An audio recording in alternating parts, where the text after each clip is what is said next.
And welcome again to another episode of the Endurance Physios podcast. My name is Dr. Sam Rockwater. I am joined, as always, by Dr. Will Gonzaba. Howdy, Will.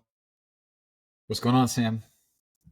Not much. Today, we have a pertinent topic because it is starting to get warm in Arizona, and it is starting to get warm, I imagine, in San Antonio. Not everywhere in the U.S. is it warm yet, though. I know I saw some snow up in Montana and Minnesota today, so hopefully it'll get warm soon, but good things to talk about because we are talking about heat training today. Today's topic, we're going to talk about the pros and cons of heat training, how to train in the heat, because that's also very important. I got a great story about how not to train in the heat. And then we talk just real quickly about heat-related illnesses. So lots to cover here. Let's start with the pros and cons. More specifically, let's start with the pros. What are the biggest reasons to train in the heat? You know, some people do come to Arizona. I know some people probably come to Texas a little bit. I know when I was living down in Tucson, Arizona, it was a big hotbed for triathletes to come out there prior to going to Kona, Ironman Kona, or the Ironman World Championships. But what are some of the biggest pros, Will, for heat training? Yeah, sure. I think depending on where you live, it just is a necessity if you want to continue to train. So sometimes you don't have an option, like you just got to do it. So it's just what you have. So there's that obvious one. But there are actually some physiological benefits to training in the heat, right? A lot of times we just think about like suffering through the hot summers of training, but there are actually some advantages to doing it. In fact, one of the coaches here, he calls it the poor man's altitude training. So that makes me feel better about it. That's what I tell myself when I'm suffering through 110 degree days. But there are some benefits, right? So there are some actual things that it can help with, and so that's I was doing some research on it, and there's studies that show that training in the heat over the course of 2 weeks can help improve your VO2 max and lactate threshold when you go back to training at a normal temperature, right? Or what would be a considered non high heat, right? So something below 90 degrees. So when you train in that temperature, you're going to get those adaptations because your body is under more stress during that time. And so you're going to get those physiological adaptations. So there is something to that, right? But that being said, there's still right and wrong ways to do it. Like you can't just go out and run all of your workouts or ride all of your workouts out in the heat because there could definitely be some downsides to it as well. But when done properly, there are some physiological adaptations that you can get. Real quick, can you explain lactate threshold and what that is for people? And VO2 max super briefly. Oh man. I'm putting you on the spot. Otherwise I certainly can, but I can I feel like you would do a better job of doing it briefly versus me. No problem. VO2 max. Essentially, VO2 max is a measurement, a lab measurement that we use to essentially test how much aerobic endurance and capacity you have. Oftentimes, you're hooked up to a machine. You might have seen it on like Gatorade commercials or something like that, where the person is running on a treadmill. They got a big old mask over their face with tubes coming out of it, and they're running essentially to exhaustion. That air goes through a little computer and system, and it spits out a number. And that VO2 max oftentimes is just it's a measure of your aerobic capacity. So the higher your VO2 max, the higher aerobic capacity you have. That's VO2 max at like 10,000 feet. There's so much more to it, but that's 10,000 feet. Lactate threshold. I'm going to try and not get too nerdy with this one, but lactate threshold, essentially when you are exercising, your muscles, how can I say this? There's a thing called the Krebs cycle, and the Krebs cycle is how your muscles get energy. One of the spin-offs of the Krebs cycle is called lactate or lactic acid. And essentially what happens is your body kind of naturally buffers that acid. And essentially, if you're able to buffer that acid, you can continue. So think about it like if you're cycling or if you're running or if you're swimming and you kind of feel like a burning sensation in your muscles, that's actually just your lactate or lactic acid it has built up so much where you can't buffer it out so like fast enough, if that makes sense. So your lactate threshold is that line where it goes from being able to essentially buffer that lactic acid or that lactate out versus keeping it or like having excess lactic acid, which creates the burn. So when people fatigue, especially at threshold, that's often due to lactic acid production, not necessarily due to muscle fatigue all the time. So that's the burning.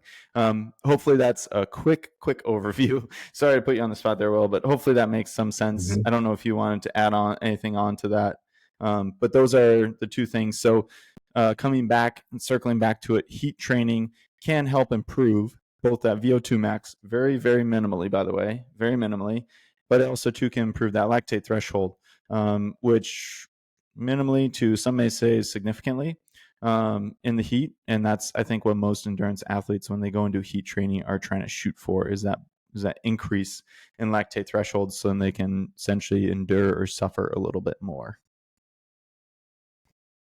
Right. So no, not putting me on the spot at all, man. You just explained it way better than I thought I could. So that was great. But yeah, that's I think a great summary. Just being honest. it's all good, man. Great summary. What you are.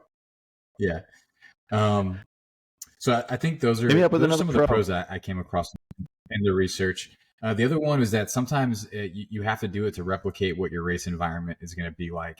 So for us in these hotter climates, almost year round, it's not as much of a thing because, like I said, it's like your only option to train. A lot of our races, it's hot and humid, so you're just training in what you're going to race in. But that's not the case for everybody, right? So people that are training for some of these ultras that are held in the summer or late spring, where you might hit over 90 degrees, close to 100 degrees, like some of these athletes that live at elevation elsewhere or in more mild climates are going to have to travel to just get adapted to training at these higher temperatures, or racing at these higher temperatures, I should say.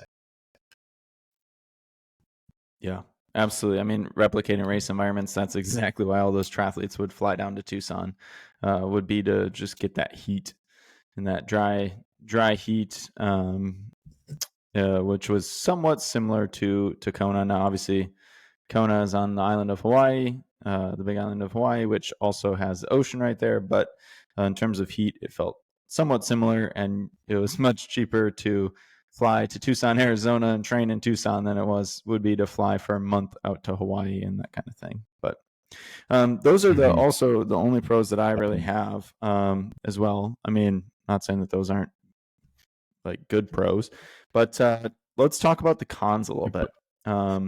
Yeah. And I know, yeah, it's not like I know just myself. Go ahead. I was just gonna say it's not like in terms of it being a short pro list. Like it's not, like it's just not very extensive. It's hard to come up with of reasons to do it. Yeah, heat training for sure. There's those reasons though are pretty good. I would say the biggest thing, at least for myself, the biggest con is like the quality of exercise might be diminished, and I think I've obviously experienced that a little bit. I've also too, we also have on the list here that it can be dangerous as well. I'll give you a quick story time by Sam here. Quick story. Essentially, I was new to Arizona, and this is so dumb in hindsight, but I was new to Arizona, and I wanted to go out for, it was like end of September, and I wanted to go out for a bike ride out kind of northeast of Phoenix. We're up in Phoenix for the weekend and whatever, and so I went out for a ride, and I mapped out this like 70-mile ride with, I think it was like 5,000 feet of elevation. But also too, I was riding all year, so shouldn't be too much. Should be a big ride, big day, but nothing crazy. I went out there. I packed my two biggest water bottles in my bike, and then I also had a 3-liter hydration pack on the back. So I had about roughly 4 liters of water, or 4.5 to 5 liters of water on me. And I also mapped out and made sure that there was water spots, there was lakes, there was some streams and stuff like that. What I didn't know is that in Arizona in September, most of those lakes and streams and water spots are completely dried up. And or I came across this little like well, and it actually had 2 locks on it, not one but 2 locks on Oh, it. jeez. And so I made it. What was it like 30, 25, 26 miles, and I already had like almost 3,000 feet of the elevation done. And so I was getting close to running out of water, but I'm like, oh, it's all good. Like hydration packs out. I still got 2 water bottles, and also 2 I should be in to my next 2 spots should be both within the next 10 miles.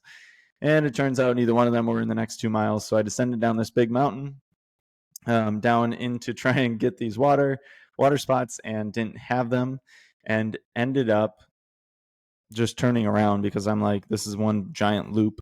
I would just need to turn around. It's faster. It'll be 50 miles versus 70 miles. Although I do still have to climb all the way back up. Ended up going there and stopped actually at a trailhead.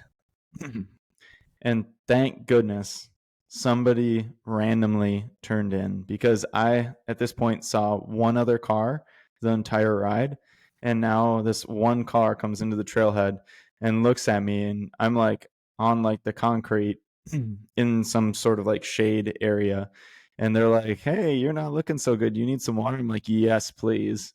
And essentially brought me back to life. I made it back to our house where we were staying. And I just remember I had the biggest headache.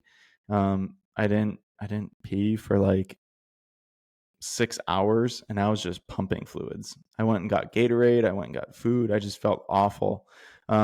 Definitely had some heat exhaustion for sure. Maybe borderline heat stroke, which we'll talk about more. But anyways, biggest thing to take away from that is that training in the heat can be extremely dangerous, and if not life-threatening at times, depending on what you're doing and where you're going. But that was really dumb.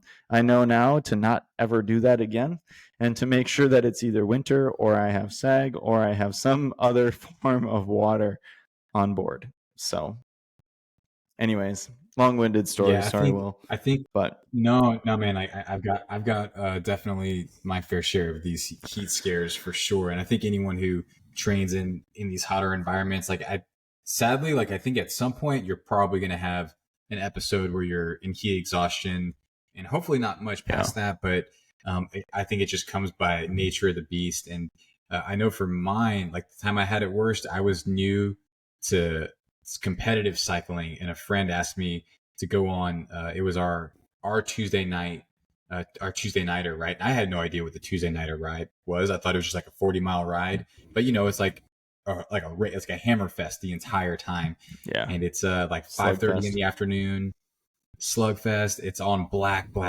tarmac, so it's just hot, Mm-hmm. exposed the whole time, and so not only was I way outgunned that whole time, but it was just so hot, and I didn't hydrate at all. Like I didn't know how to hydrate properly before, probably during. And I remember like getting home that night and from that ride and feeling like I couldn't stop shivering. Like I had same thing, pounding headache, nauseous, just like couldn't hold anything down. Like it is just the worst feeling. It's the worst feeling. Like it sucks. But unfortunately, like Yeah, you're probably going to be there. People will probably be there at some point. But hopefully, hey, maybe pick up a tip or two from our podcast today and figure out how to avoid it, because it's not a fun state to be in at all. Um, but absolutely, yeah, I mean, absolutely.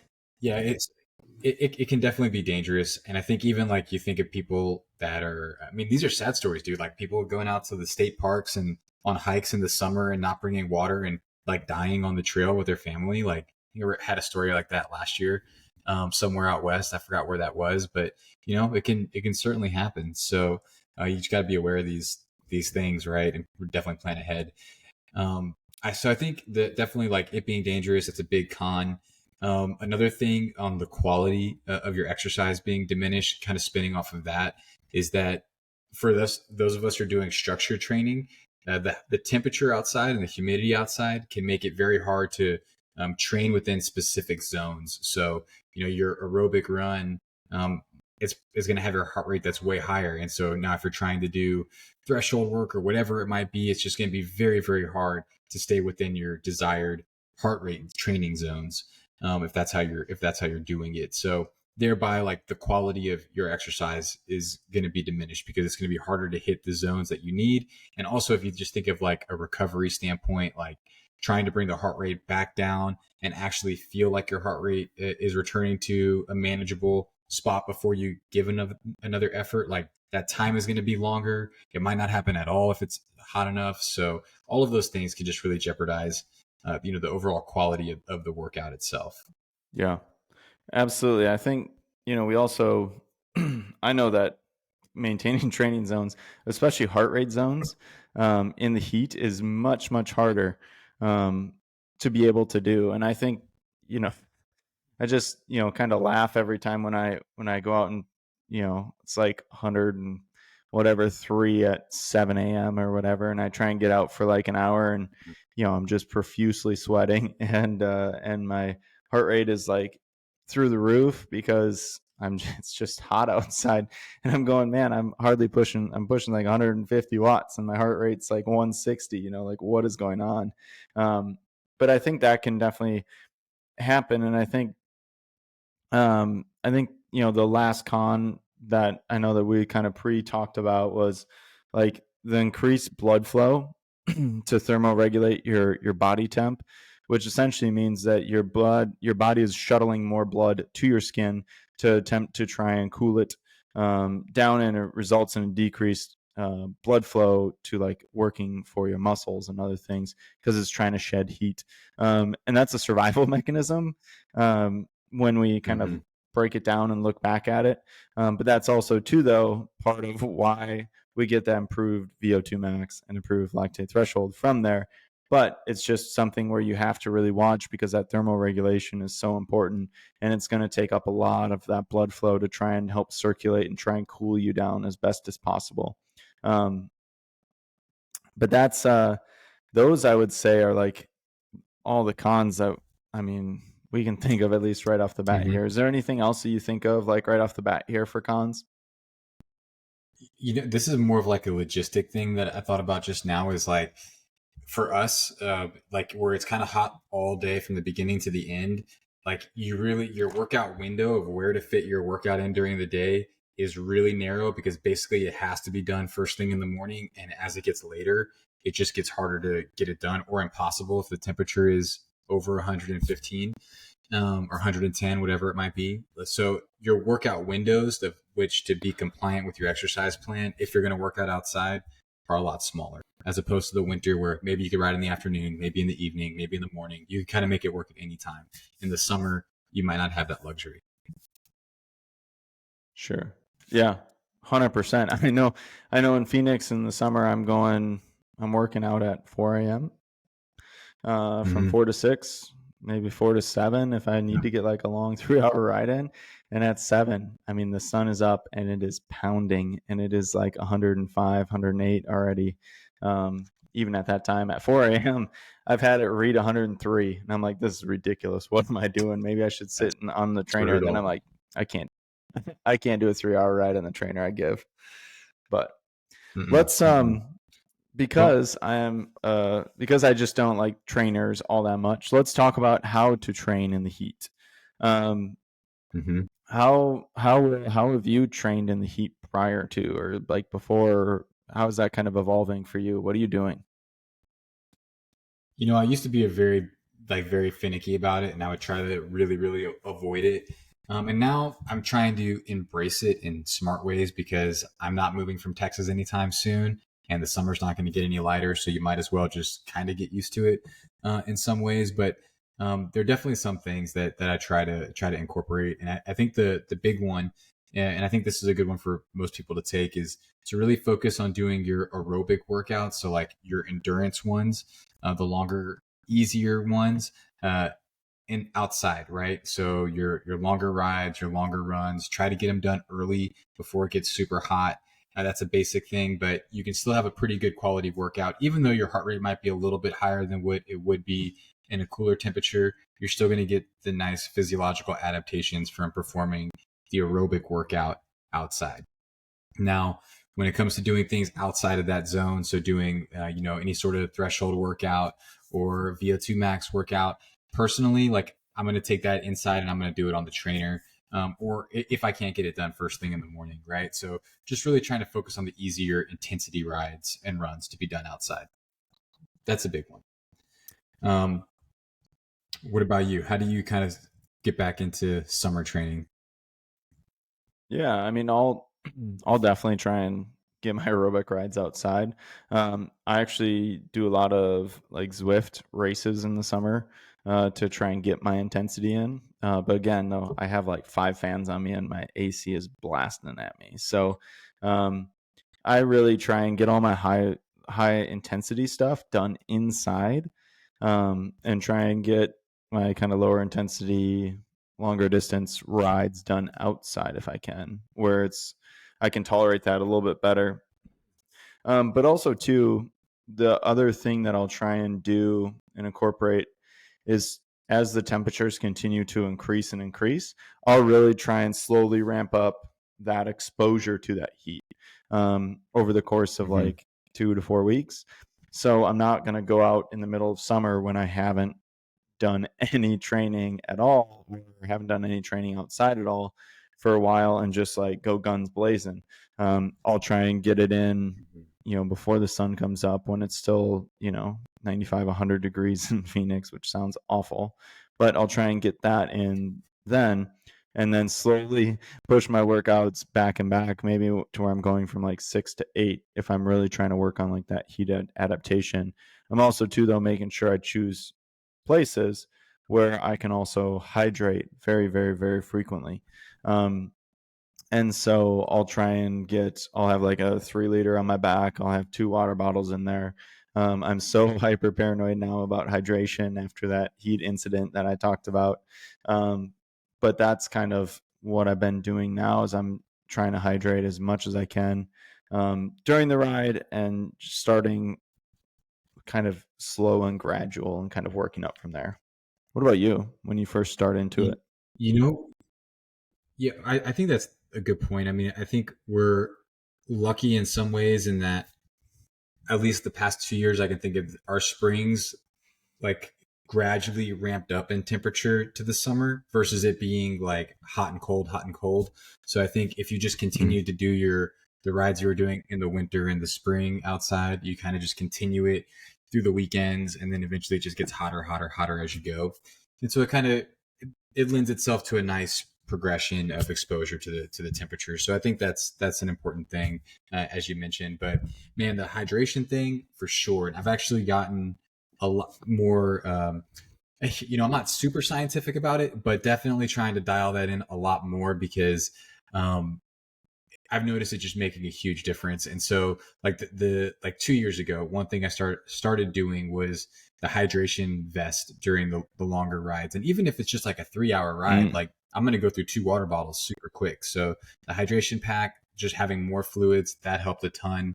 But then starting to do like really pay attention to the amount of sodium that's within your electrolytes. So you can do like these sodium sweat tests. So I did one of those last year, which will basically just tell you the density of sodium within your sweat while you're exercising. So it lets you know how much sweat you're losing throughout an hour of exercise, right? So it tells you how salty of a sweater you are. And that's important because you want to be able to replenish that. And not all electrolyte drinks have the same amount of sodium. And so for me, I'm not the saltiest sweater, but I'm up there in like the higher categories. And so switching to like Element or Element T, however you want to say it, like that made a big difference because it has a super high density of sodium. So I felt way better when I would work out outside. Like it's still hot, but I think I really noticed in my ability to recover that evening, and then leading into the next day, I didn't really have that hungover type of feeling. So I think that's something that anyone who trains in hot temperatures should really invest in those sodium sweat tests. We have a dietitian here in town, or who we work with, who does them, but they also have these ones that you can buy online. I think they're called NIX sodium sweat test, and you can just do the test yourself and figure out how much sodium you're losing, and making sure that the electrolytes that you're taking in are replenishing what you're putting out. So that was super helpful for me. The other thing was how I changed my daily hydration. And so I was always of the mindset, you just kind of start drinking water throughout the clinic day. You're talking a lot, so I'm drinking a lot of water. And I always assumed once I started peeing clear that I was good to go. Like I was like, hey, you're properly hydrated. We can go outside and exercise. But after working with our dietitian, I learned that was not right. I was actually diluting the electrolytes in my system. So I make it a point to also take in electrolytes during the day if I'm going to be working out in the evening when it's hot outside, or just as a daily practice during the summer, because really you want your urine to be like a lemonade color, like a light yellow. And if you're taking in electrolytes during the day, that can help with that. And so again, you're just kind of building up your reserve of those electrolytes. So when you go out and you're sweating more because it's hot outside, like you're going to make sure that you're prepared for that, or your body's prepared for that. So I think those are definitely things that people need to look into and pay attention to while you're training in the summer. Yeah, I totally agree. I know that I did actually buy one of those little devices for sweat tests, so I'm really curious. I haven't tried it out yet because in the winter it's totally different than in the summer and the amount of sweat that you have. And so I don't know if sweat composition is different, which would be kind of interesting. I'll kind of check and see. Interesting. Maybe I should do one soon then. But yeah, I'm kind of curious to see how that helps me. But the real question, Hey, Will, dude, is how hot is you're too gonna hot? Go yeah. ahead. I was just gonna say you're really gonna like the sodium. I was just gonna say you're gonna really like the sodium testing, or the sweat testing, the sodium composition test. Um, Have, Man, how have, hot is have you too done hot? one? So yeah, I did not the Nix one, but I did like the one through our dietitian where she has some sort of fancy Sure. device and they hook it up to your forearm, and they measure the concentration of sodium that way. So I did that, Nice. but I think Nice. I'm pretty sure that's like the kind of the gold standard medical grade equipment that she was using. So I don't know how it compares to the Nix one, but I've heard good things about Nix. So Yeah, sure. you can try it out. Check Let it us know. out. Try it out. Yeah. Okay. So how hot is too hot? Man, I guess the question is it depends. So I was reading some different guides as to like the different, like what to kind of expect when you're training over certain temperatures. And it was interesting was like some of those heat effects can actually go in as soon as you cross like 59 degrees Fahrenheit. That's crazy. You know what I mean? Like some of What? these like training in heat. Yeah, for running. They were talking about that. And that would kind of add up to like, I'm sure you had some clients running Boston this past weekend or this past Mm-hmm. Monday. And a lot of people were talking about how the temperature fluctuated and it got kind of hot on them. I think the temperature was only like in the 60s. I don't think it got even to 70. But you can start to feel some of those heat effects even at that temperature, right? And that I'm sure maybe that's intensity dependent, but you can have some effects of heat training at that. I think for most of us, you're really going to start to notice that difference depending on your sport, running versus cycling. I think once you get to like 85 and above, but I would say where you and I live, we have like the extremes, right? Like we're basically deserts. I Mm-hmm. think the only thing that differs between you and us is that we have a lot more humidity, but not quite as high as the temperature. And you guys are just more like Mm-hmm. raw heat. And so the thing where what I was reading that said where you have to be really careful is where you're mixing the high heat with the high humidity. And the issue that you have here is that you don't get that evaporative cooling effect from your sweat. So you're going to be sweating buckets, but because it's so thick and sticky and humid in the air, there's so much moisture in the air already, you're not going to evaporate that you're not going to have the same cooling effect from your sweat as you would if it's a dry heat, right? Dry heat has its own negative effects, but I didn't necessarily see like a hard line as to like, hey, this is when it's too hot to be exercising. Although I did find a research study that basically summarized in saying if it's above 80 degrees and humidity exceeds 70%, then you're going to find a very big drop in your performance. And so I was like, okay, well, let me do a little research to see like how does this compare to San Antonio in the summer? And that's basically like every day, June through August. It's basically like that. Like our humidity is super high, and the temperature is super high too. So, you know, you got to be really careful with when you're choosing to go out. So that's the only like hard line that I've found. I think personally, like, it's it's hard for me to put my finger on when would I'd say it's too hot to go out. Not necessarily for running. For running, I'm like, all right, if we're over like 92 or 93, I'd probably just rather do a treadmill run. On the bike, I could push it a little bit further because you get more of that cooling effect from the wind. So that's kind of the benchmarks that I use. What about you? Any benchmarks for when you're like, nah, dude, I'm not going out there? If it was 90 degrees or 90 degrees is our benchmark in Arizona, I think I would only be able to ride about 3 months out of the year. And that'd be January, February, March, or June, or December, January, February, probably, honestly. But I mean, have you ever heard of the wet bulb test, or like wet bulb testing for weather? Mm-mm. Have you heard of that at all? Okay. Nope. So Nope. essentially that's what they're basing this humidity on, is essentially, you've heard of like black flag days and stuff like that, red flag and yellow flag and orange. So there's yellow, orange, black, red, and then black. Black is like absolute no-go, you have to cancel a race and stuff like that. Essentially what it is it's a chart, and it combines the temperature and the humidity, and that's kind of what they're talking about when they talk about these like performance markers.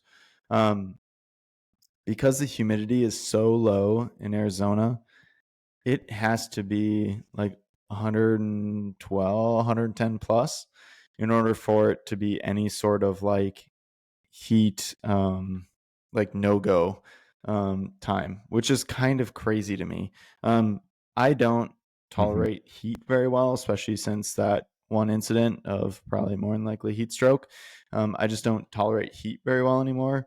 And so my personal threshold is like 105, and I'm like, okay, I can't anymore. 105 with like minimal, less than 20% humidity, because that's what Arizona is most of the time in the summer. Otherwise, though, and also too, it's just sun is so intense.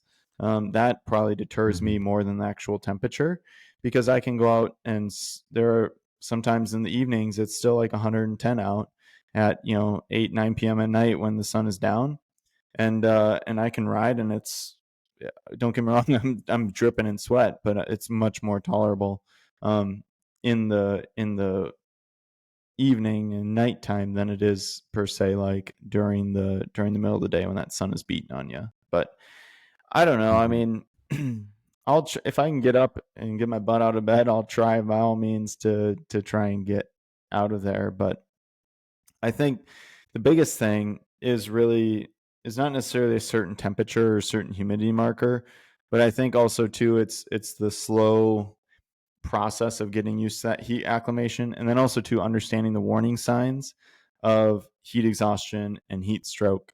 And I know you just recently looked these up, so I'm going to let you kind of talk about heat exhaustion and heat stroke, and I'll kind of pipe in at the end. But tell us a little bit about like some of those signs. Let's start with like heat exhaustion, like what that is, and then heat stroke and what that is, and kind of like what to do about it.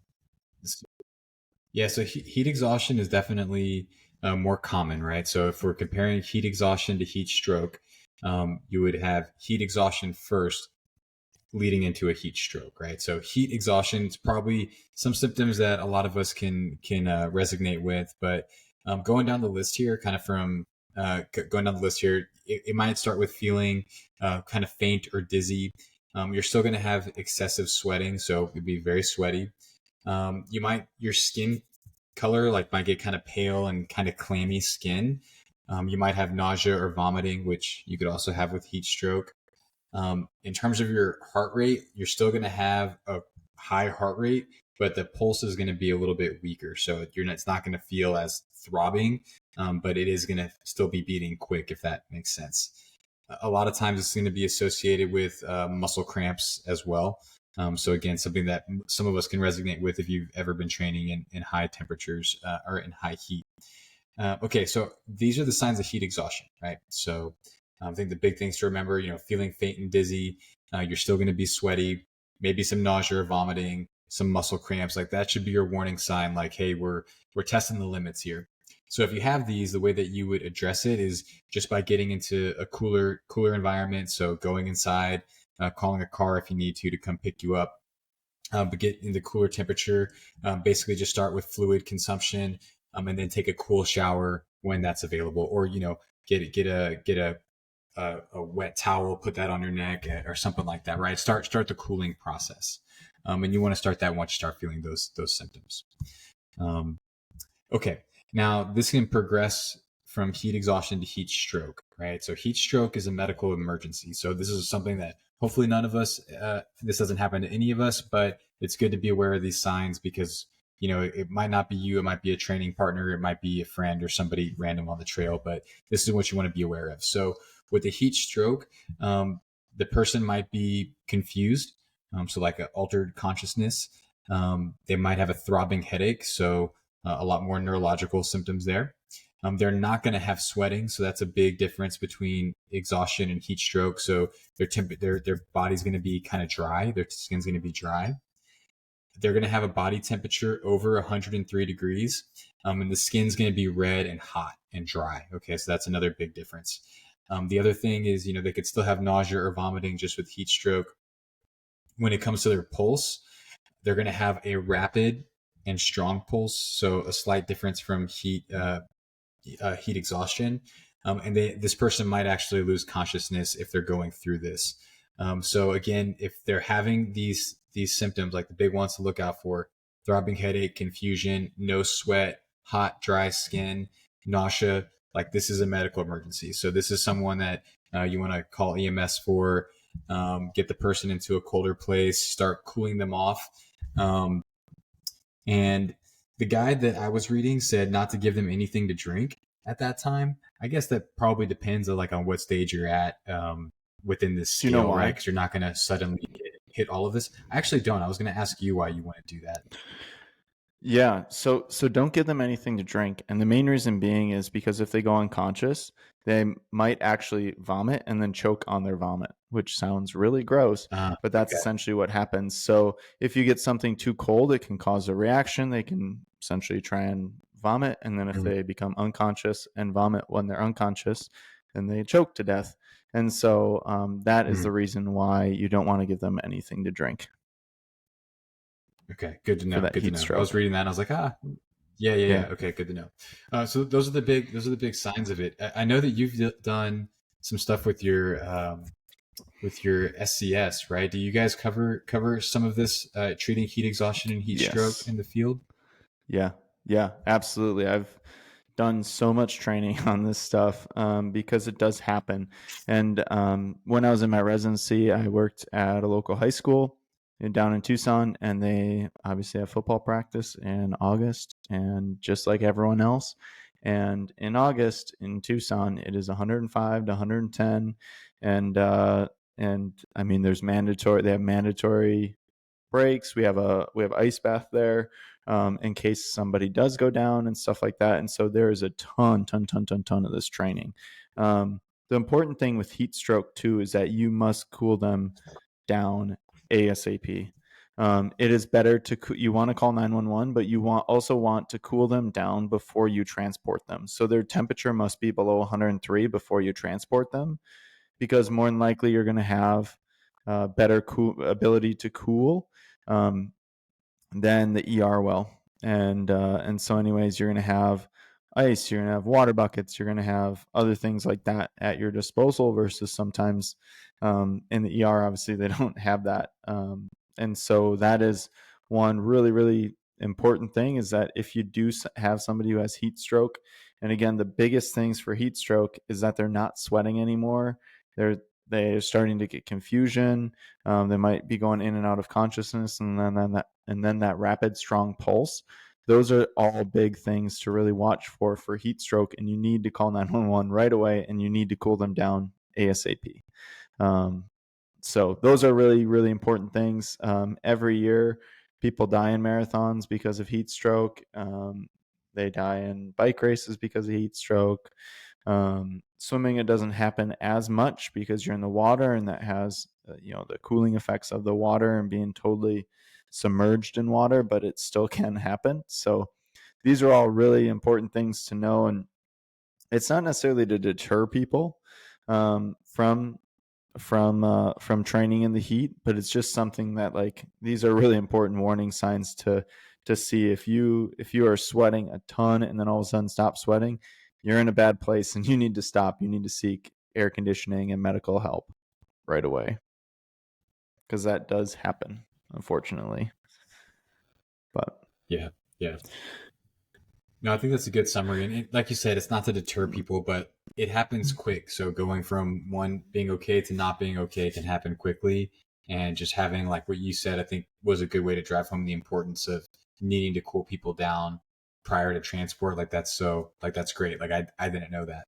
And so thank you for sharing that, because that can make a big difference in like the overall effectiveness of treating this. Yeah. Awesome. Well, cool, man. Any last thoughts on heat training? I don't. No, man. I think we hit it well. I think that sums up most of it. I think the big things, just gradually expose yourself, hydrate, know the signs of when you've gone too far, and know how to address it in the event that happens. Yeah. One thing I think is the biggest thing is obviously hydrate, but also to start slow. Start slow. Go and get out for rides as the temperature gradually warms up this spring. Keep going outside and keep getting used to that temperature. If you do that, and if you're smart about it and hydrate, no problem with heat training. It should be actually beneficial for your training. So awesome. Thanks, Will. Thanks for another awesome episode about heat training today. That was definitely fun to talk about. I know, it's near and dear to both of us because we both deal with it all the time. But thank you, everyone, for listening. Please like, subscribe, comment on all platforms. We do throw it up on YouTube. Join there if you desire. Otherwise, if you really wouldn't mind, the best thing that you can do is share this podcast with a friend. That helps grow our audience, and that helps us get all this good information out to other people. So please share it with a friend. We'd really appreciate it. Otherwise, we will see you next time. Peace. Thanks, y'all.